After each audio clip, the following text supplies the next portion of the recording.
Hello guys, hope you all are doing good. I am Ayesha और आज हम लोजी का चले हैं सोशियोलॉजी का चैप्टर नंबर 4, ग्रामीण समाज में विकास एवं परिवर्तन।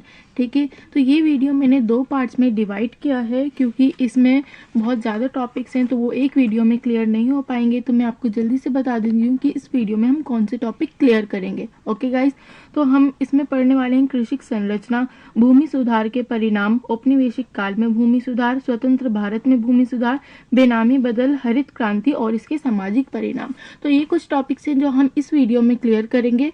ओके गाइस, तो चलिए वीडियो को स्टार्ट करते हैं। तो first point is Bharatiya Samaj में प्राथमिक रूप से ग्रामीण समाज है। 2011 की जनगणना के अनुसार लगभग 7% लोग गांव में रहते हैं। उनका जीवन कृषि तथा उनके संबंधित व्यवसाय पर चलता है तथा भूमि उत्पाद एक महत्वपूर्ण साधन है। और भारत के विभिन्न भागों के त्योहार पोंगल, तमिलनाडु बैसाखी, पंजाब ओणम, केरल हरियाली तीज हरियाणा, बिहू असम तथा उगाड़ी कर्नाटक मुख्य रूप से फसल काटने के समय मनाए जाते हैं।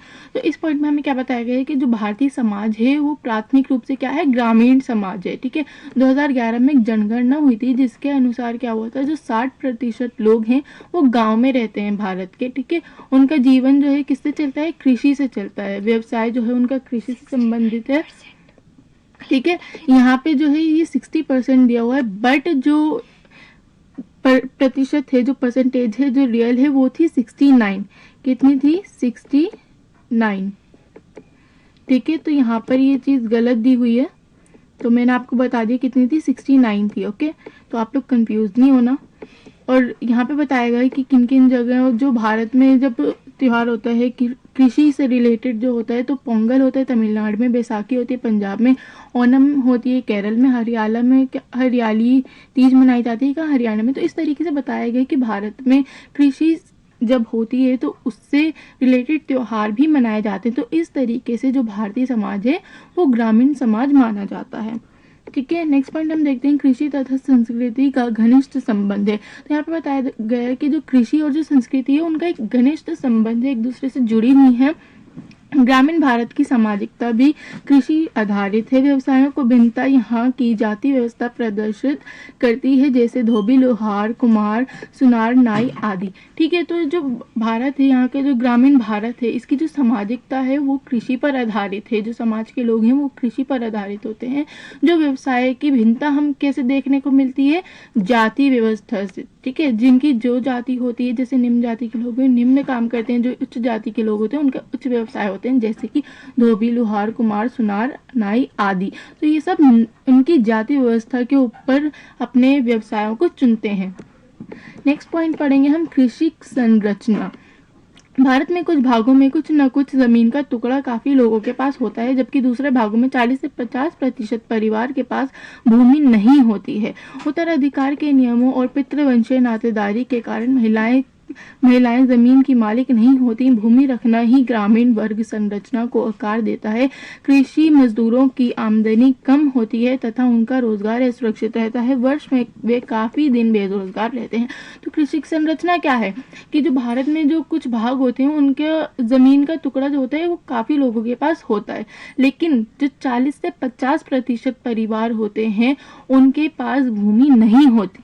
ठीक है, लेकिन जो पितृवंशीय हमारे भारत में बहुत है, पितृवंशीय के कारण, पितृवंशीय नातेदारी के कारण क्या होता है, महिलाओं के पास जमीन नहीं होती है, तो इस वजह से वो लोग अपनी खेती नहीं कर पाते हैं। और जिसके पास भूमि होती है ग्रामीण वर्ग में, उन्हीं को ज्यादा ऊंचा माना जाता है, उन्हीं को ज्यादा शक्तिशाली माना जाता है। और जिन लोगों के पास जमीनें नहीं होती तो वो लोग कैसा अपना गुजारा करते हैं, जिनके पास जमीनें होती हैं उनके यहाँ काम करके, उनके यहाँ कृषि करके वो लोग काम करते हैं, जिससे क्या होता है उनको बहुत कम आमदनी मिलती है। और कई बार तो ऐसा होता है कि एक दिन काम किया दूसरे दिन वो लोग काम नहीं करवाते, तो इससे उनका रोजगार जो है असुरक्षित हो जाता है और एक साल में वो काफी दिन बेरोजगार रहते हैं, काफी दिन उनके पास कुछ काम नहीं होता।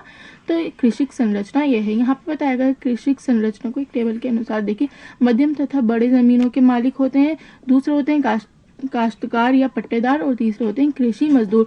मध्यम तथा बड़े जमीनों के मालिक कौन होते हैं, जिनके पास जमीनें होती हैं, जिनके पास जो जमीनों के मालिक होते हैं या जो मध्यम और बड़े लोग होते हैं उन्हें यहाँ बताया गया है। दूसरे होते हैं काश्तकार या पट्टेदार, जो उनके यहाँ काम करते हैं किस पर, महीने के लिए काम करते, जैसे उन्होंने महीने के लिए उन्हें बांध दिया तो वो महीने के लिए काम करते। कृषि मजदूर क्या होते हैं, जो डेली बेसिस पर काम करते हैं, जिनको आज काम दिया तो उनको रात को पैसे दिए जाते हैं, बहुत कम मजदूरी उन्हें दी जाती है और दूसरे दिन कभी काम नहीं हो तो उन्हें काम नहीं मिलता। तो इस तरीके से हम कृषि संरचना को देखते हैं। नेक्स्ट है, प्रत्येक क्षेत्र में एक या दो जाति के लोग ही भूमि रखते हैं तथा इनकी संख्या भी गांव में महत्वपूर्ण है। समाजशास्त्री M.N. श्रीनिवास ने ऐसे ही लोगों को प्रबल जाति का नाम दिया है। तो जो प्रत्येक क्षेत्र होते हैं, जितने भी क्षेत्र होते हैं, उनमें एक या दो ही जाति ऐसी होती हैं जिन लोगों के पास भूमि होती है, ठीक है। उन्हीं लोगों को गांव में महत्वपूर्ण माना जाता है। क्यों? क्योंकि ऑब्वियस सी बात है, जिन लोगों के पास जमीनें होंगी, ठीक है, पैसे होंगे, उनके पास पैसे हैं तभी उनके पास जमीनें हैं, तो उन्हीं को महत्वपूर्ण माना जाता है गांव में। तो समाजशास्त्री हैं M.N. श्रीनिवास, उन्होंने क्या किया है कि ऐसे ही लोगों को प्रबल जाति का नाम दिया है। कैसे लोगों को? जिनके पास जमीनें हैं, ठीक है, समझ आ रही है बात? जिनके पास जमीनें हैं उनको ही गांव में महत्वपूर्ण माना जाता है। तो प्रबल जाति राजनीतिक आर्थिक रूप से शक्तिशाली होती है। ये प्रबल जाति लोगों पर प्रभुत्व बनाए रखती है, जैसे पंजाब के जाट सिख, हरियाणा तथा पश्चिम उत्तर प्रदेश के जाट, आंध्र प्रदेश के कम्मास व रेड्डी, कर्नाटक के वोक्कालिगास तथा लिंगायत, बिहार के यादव, ठीक है। ये बहुत में इम्पॉर्टेंट क्वेश्चन है। ये क्वेश्चन बनकर आता है कि प्रबल जाति क्या है और प्रबल जाति से आप क्या समझते हैं। तो गाइज मैं इसे हाईलाइट कर देती हूँ एक बार, ताकि आप लोगों को समझ आ जाए, ठीक है। आप लोग यहाँ से देख सकते हैं, ठीक है। ये बहुत इंपॉर्टेंट है। प्रबल जाति हमेशा क्वेश्चंस में आती है, आप लोग इसे अच्छे से समझिए कि प्रबल जाति क्या होती है। मैं एक और बार आपको बता देती हूँ। जिन लोगों के पास जमीनें होती हैं, ठीक है, उन्हें प्रबल जाति कहते हैं। हर क्षेत्र में जिनके पास जमीनों की संख्या ज्यादा होती है उन्हें महत्वपूर्ण माना जाता है और वे बहुत प्रभावशाली होती हैं। जो प्रबल जातियां होती हैं वो राजनीतिक और आर्थिक रूप से बहुत शक्तिशाली होती हैं, वे प्रबल जाति कहलाती हैं। और जो प्रबल जाति होती है वो लोगों पर अपना प्रभुत्व बनाए रखती हैं, ठीक है, अपना प्रभुत्व बनाए रखती हैं। यहाँ पे उदाहरण दिए गए हैं, जैसे पंजाब के जाट सिख, और हरियाणा में जो होते हैं वो भी जाट होते हैं, आंध्र प्रदेश में कम्मास व रेड्डी होते हैं। तो इस तरीके से आपको उदाहरण दिए गए हैं। ये कई बार 2 नंबर के क्वेश्चन में भी आता है और कई बार 4 नंबर के क्वेश्चन में भी आता है, तो आप लोग इसे याद रखिएगा, ठीक है। चलिए आगे बढ़ते हैं। अधिकतर सीमांत किसान तथा भूमिहीन लोग निम्न जातीय समूह से होते हैं। जो सीमांत किसान होते हैं वो कौन होते हैं? जो डेली बेसिस पर काम करते हैं। और जो भूमिहीन लोग होते हैं, जिनके पास जमीनें नहीं होती, वो कौन होते हैं? निम्न जातीय समूह से होते हैं। अगर आप लोगों के पास जमीन होगी तो ऑब्वियस सी बात है आप किसी और के यहाँ काम करने नहीं जाएंगे, अपनी ही जमीन पर काम करेंगे। बट अगर आपके पास जमीन ही नहीं है तो आप किसी और की जमीन पर काम करने जाएंगे, तो उन्हें ही क्या बोलते हैं? भूमिहीन लोग। ये कहाँ से होते हैं? निम्न जातीय समूह से होते हैं, ठीक है। वे अधिकतर प्रबल जाति के लोगों के यहाँ कृषि मजदूरी करते थे। तो निम्न जाति के लोग जिनके पास जमीनें नहीं होती थी वो कहाँ काम करते थे? प्रबल जातियों के जिनके पास भूमि होती थी वहां पे अपनी कृषि मजदूरी करते थे। उत्तरी भारत के कई भागों में अभी भी बेगार या मुफ्त मजदूरी जैसी पद्धति प्रचलन है। ये लाइन बहुत इंपॉर्टेंट है। इसमें जो ये बेगार और मुफ्त मजदूरी की गई है ये भी क्वेश्चंस में कई बार आता है और 2 नंबर के क्वेश्चंस में आता है कि उत्तर भारत जो है हमारा, उत्तरी भारत के कई भागों में आज भी बेगार या मुफ्त मजदूरी जैसी पद्धति होती है, ठीक है। तो बेकार और मुफ्त मजदूरी का मतलब आपको मैं समझा देती हूँ। बेकार का मतलब होता है कि बिना पैसों के काम करवाना। अगर मेरे पास कोई जमीन है और मैं किसी से काम करवा रही हूँ, उसे मैं उसके पैसे नहीं दूंगी, उसे बेकार या मुफ्त मजदूरी कहा जाता है, ठीक है। बहुत इंपॉर्टेंट है, आप लोग इसे समझिए। नेक्स्ट हम देखते हैं शक्ति तथा विशेष अधिकार उच्च तथा मध्यम जातियों के पास ही थे। संसाधनों की कमी और भूस्वामियों की आर्थिक, सामाजिक तथा राजनीतिक प्रभाव के बहुत से गरीब कामगार पीढ़ियों से उनके यहाँ बंधुआ मजदूर की तरह काम करते हैं। गुजरात में इस व्यवस्था को हलपति तथा कर्नाटक में जीता कहते हैं। बहुत इंपॉर्टेंट पॉइंट है ये कि आपको मैं समझाती हूँ कि जो शक्ति और विशेष अधिकार होते थे वो किसके पास होते थे? उच्च तथा मध्यम जातियों के पास होते थे, ठीक है। जो जिनके पास भूमियां नहीं होती थी, जो निम्न जातियां होती थी, उनके पास कोई भी विशेष अधिकार नहीं होता था और जो संसाधनों की उनके पास कमी होती थी, तो इसलिए वो क्या करते थे? भूस्वामियों का काम करते थे और इन सब चीजों की कमी के कारण वो वहां पर बंधुआ मजदूरी करते थे, वो वहां पर बंधुआ मजदूर बन जाते थे। तो इन सब का फायदा कौन उठाता था? उच्च जाति और तथा मध्यम जाति, क्योंकि उनके यहाँ फ्री में काम हो रहा है तो उनको कोई लेना देना, उनका तो काम हो रहा है, लेकिन नुकसान किसका था? निम्न जातियों के लोगों का। ठीक है, चले अब हम पढ़ेंगे भूमि सुधार के परिणाम। जो भारत में भूमि सुधार हुए थे हम उसके परिणाम पढ़ेंगे। पहले हम पढ़ेंगे औपनिवेशिक काल में भूमि सुधार, दूसरा हम पढ़ेंगे स्वतंत्र भारत में भूमि सुधार। ठीक है, तो औपनिवेशिक काल कौन सा था? जब ब्रिटिश सरकार हमारे यहाँ शासन कर रही थी, ये उस टाइम की बात है। तो जब औपनिवेशिक काल में भूमि सुधार क्या हुआ थे? पहला हुआ था जमींदारी व्यवस्था। इस व्यवस्था में क्या था? इस प्रणाली में जमींदार भूमि का स्वामी माना जाता था। सरकार से कृषि का सीधा संबंध नहीं होता था, अपितु जमींदार के माध्यम से भूमि का कर सीधा सरकार को दिया जाता था। ठीक है, समझ आया आपको कि इसमें क्या होता था? जमींदारी व्यवस्था में क्या होता था? जो भूमि का स्वामी होता था, मतलब जिसकी भूमि होती थी उसी को भूमि का स्वामी माना जाता था, जमींदार को ही भूमि का स्वामी माना जाता था। और जो सरकार थी उस टाइम पर, उससे कृषि का सीधा संबंध नहीं होता था। ठीक है, उनके बीच में कौन होता था? जमींदार होता था। सरकार और कृषि के बीच में जमींदार होता था, जो कि कर सरकार को देता था, जमींदार कर देता था, कृषि नहीं देते थे। ठीक है, तो ये थी जमींदारी व्यवस्था। अब हम देखते हैं रैयतवाड़ी व्यवस्था। रैयतवाड़ी व्यवस्था क्या थी? ये भी बहुत इंपॉर्टेंट है, क्वेश्चंस आते हैं इसके, तो आप लोग इसे अच्छी तरह समझिएगा। रैयत का अर्थ होता है कृषक, मतलब जो लोग कृषि करते हैं वो होते हैं रैयत। ठीक है, इस व्यवस्था में भूमि का कर कृषक द्वारा सीधा सरकार को जाता था। इस व्यवस्था में जमींदार को बीच से हटाया जाता था। ठीक है, जमींदार व्यवस्था में हमने देखा कि जो जमींदार थे वो सरकार और कृषक के बीच रहते थे, बट रैयतवाड़ी व्यवस्था में क्या किया गया कि जमींदार को बीच से हटा दिया गया और जो कर था वो सीधे कृषक सरकार को देते थे। तो ये थी हमारी रैयतवाड़ी व्यवस्था। ये दोनों किस टाइम पे आए थे? औपनिवेशिक काल में। अब हम देखते हैं स्वतंत्र भारत में भूमि सुधार।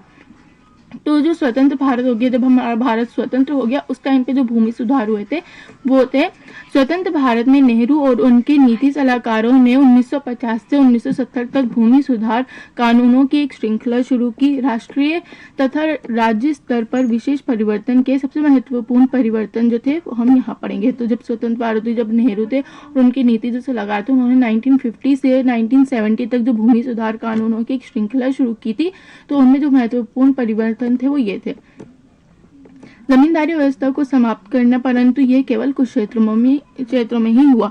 उन्होंने क्या किया? जमींदारी व्यवस्था को खत्म करने का सोचा, बट ये पूरे क्षेत्रों में, सभी क्षेत्रों में नहीं होता, ये सिर्फ कुछ ही क्षेत्रों में हुआ। ठीक है, जो पट्टेदारी को खत्म करना, परंतु यह केवल बंगाल तथा केरल तक ही सीमित रहा। उन्होंने कहा कि पट्टेदारी को खत्म करेंगे, पर वो सिर्फ कहाँ खत्म हुई? केवल बंगाल और केरल में। ठीक है, जो किराए पर भूमि लेकर खेती करते हैं उन्हें काश्तकार या पट्टेदार कहा जाता है। ठीक है, जो मतलब किसी की भूमि किराए पर लेकर वहां कृषि करते हैं उन्हें कौन कहा जाता है? काश्तकार या पट्टेदार, जोतदार कहते हैं। ठीक है, अब हम पढ़ेंगे भूमि की हदबंदी अधिनियम, जो राज्यों का कार्य था। इससे भी बचाव के रास्ते और विधियां निकाल ली गई, जिससे ये भी आधा अधूरा ही रह गया। तो मतलब इसका मेन मोटिव क्या था कि उन्होंने जितनी भी कोशिश की थी जमींदारी व्यवस्था को हटाने की, पट्टेदारी व्यवस्था को हटाने की, भूमि की हदबंदी रोकने की, तो ये सब सिर्फ कुछ ही क्षेत्रों में हुआ, पूरे भारत में ये नहीं चल पाया, आधा अधूरा ही रह गया। ठीक है, नेक्स्ट हम देखते हैं, अब हम पढ़ेंगे बेनामी बदल। बेनामी बदल क्या होती है? भूस्वामियों ने अपनी भूमि रिश्तेदारों या अन्य लोगों के बीच विभाजित की, परंतु वास्तव में भूमि पर अधिकार भूस्वामी का ही था। इस प्रथा को बेनामी बदल कहा गया है। ये क्वेश्चन भी बहुत इंपॉर्टेंट बनकर आता है। ठीक है, तो हम ये समझेंगे किस तरीके से बेनामी बदल होती क्या है। जो जिनके पास भूमि होती थी, ठीक है, जो भूस्वामी होते थे, जो भूमियों के मालिक होते थे, वो क्या करते थे? अपनी जमीनें, अपनी भूमि अपने रिश्तेदारों को या किसी अन्य लोगों को दे देते थे, बांट देते थे उनमें, लेकिन उसका जमीन का मालिक कौन होता था? वो वही भूस्वामी रहते थे, ना कि वो लोग जिनको उन्होंने भूमि दी है। ठीक है, इसे ही बेनामी बदल कहते हैं। समझ आया? अब हम नेक्स्ट देखते हैं हरित क्रांति और इसके सामाजिक परिणाम।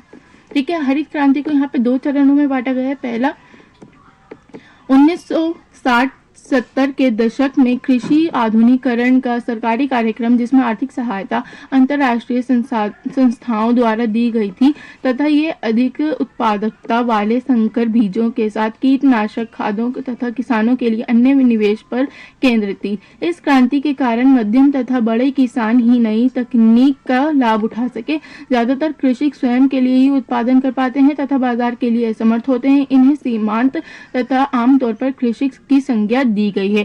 कई मामलों में पट्टेदार कृषक देखभाल भी हुए, बेदखल भी हुए, क्योंकि भूस्वामियों ने जमीन वापस ले ली तथा सीधे कृषि कार्य करना अधिक लाभदायक था। किसान वे हैं जो फसल, ये बहुत इंपॉर्टेंट लाइन है, मैं इसे कर देती हूँ हाईलाइट, ठीक है। किसान वे हैं जो फसल का कुछ हिस्सा अपने लिए रखता है तथा बाजार से भी जुड़ा होता है, और कृषक वे है जो फसल का उत्पादन सिर्फ अपने लिए करता है, ठीक है। तो ये क्वेश्चन कई बार आता है कि कृषक और किसान में अंतर बताएं। तो कृषक कौन होते हैं? जो सिर्फ अपने लिए कृषि करते हैं, और किसान वे होते हैं जो कुछ हिस्सा फसल का अपने लिए रखते हैं और कुछ हिस्सा बाजार में बांटते हैं, ठीक है। ये समझ आया। अब हम पूरा देखते हैं। जब हरित क्रांति का पहला चरण था, उसमें क्या हुआ था कि किसानों को कीटनाशक दी गए थे, संकर बीज उपलब्ध करवाए गए थे ताकि खेती अच्छी हो, बट उससे क्या होता था, काफी खराब उसकी खेती हो जाती थी। क्योंकि कीटनाशक, लोगों को उसकी समझ नहीं थी कि उनका यूज किस तरीके से करना है, ठीक है। तो उससे कई फसल तो खराब हो जाती थी। तो इस वजह से क्या होता था, बहुत सी लोगों में असमानता पैदा हुई, जैसे कृषक और किसान में असमानता पैदा हुई, ये सब हमें बताया गया है। हरित क्रांति मुख्य रूप से गेहूं तथा चावल उत्पादन करने वाले क्षेत्रों पर ही लक्षित थी। जो हरित क्रांति क्या थी, उसमें सबसे ज्यादा जोर किस पर दिया जाता था? गेहूं और चावल, सिर्फ इनका उत्पादन होता था, ठीक है। हरित क्रांति कुछ क्षेत्रों में, जैसे पंजाब, पश्चिमी उत्तर प्रदेश, तटीय आंध्र प्रदेश तथा तमिलनाडु के कुछ हिस्सों में ही चली। जो हरित क्रांति कहाँ चली थी? पंजाब, पश्चिमी उत्तर प्रदेश, तटीय आंध्र प्रदेश तथा तमिलनाडु के कुछ हिस्सों में ही चली थी। पूरे भारत में नहीं चली थी, सिर्फ इन हिस्सों में चली थी, ठीक है। नेक्स्ट हम देखते हैं, नई तकनीक द्वारा कृषि उत्पादकता में अत्यधिक वृद्धि हुई। जो नई तकनीक आई थी भारत में, उससे कृषि उत्पादकता में काफी वृद्धि हुई थी।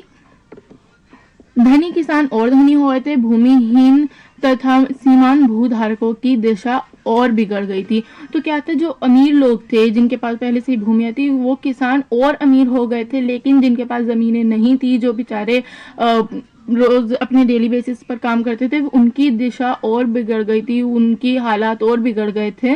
किसकी वजह से? हरित क्रांति का जो पहला चरण हुआ था उसकी वजह से। कृषि मजदूरों की मांग बढ़ गई थी, और कृषि जो मजदूर थे उनकी मांग बढ़ गई थी, क्योंकि जिनके पास जमीन है, अब उनका काम और ज्यादा होने लगा था, तो उन्हें और कृषि की जरूरत थी, कृषक की जरूरत थी, ठीक है। अब हम देखते हैं हरित क्रांति का दूसरा चरण, ठीक है। तो इसमें क्या था, सूखे तथा आंशिक सिंचित क्षेत्रों में लागू किया जा रहा है। जो सूखे थे, मतलब बिल्कुल वहाँ कोई पहले खेती नहीं हुई थी, वहां पर अब उन क्षेत्रों में काम किया जा रहा था, उनमें वहां पानी की सिंचाई वगैरह सब कुछ लगाया गया था। किसान बाजार पर निर्भर हो गए थे, जो किसान थे वो बाजार पर निर्भर हो गए थे। अब बाजारोन्मुखी कृषि में विशेषता परिवर्तन